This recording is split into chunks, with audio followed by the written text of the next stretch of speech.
I've always looked at your positions, the supportive role that you play is so important. It's not your job to get the checklist done, all right?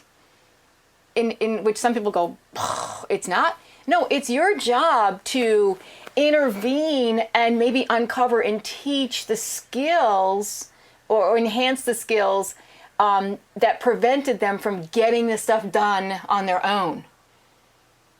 And if we could shift that thought process, we would enjoy our jobs more, for one. But we also start to look at kids a little differently and say, hey, this is why the kid doesn't get this work done. I just learned that they have all kinds of stuff going on at home. Does that excuse them from doing their work? Absolutely not. But what it tells me is that, okay, we're going to sit down and work today. And I'm going to bring them to a different place. I'm going to say, hey, you know what, for the next 20 minutes, I want you to just take a breath and let's just set a goal. Our goal is to just figure out how you can attack an assignment without getting distracted, even if you hate it. That's a huge skill, right? Huge skill. And then after 20 minutes, I say to that kid, hey, how'd this work?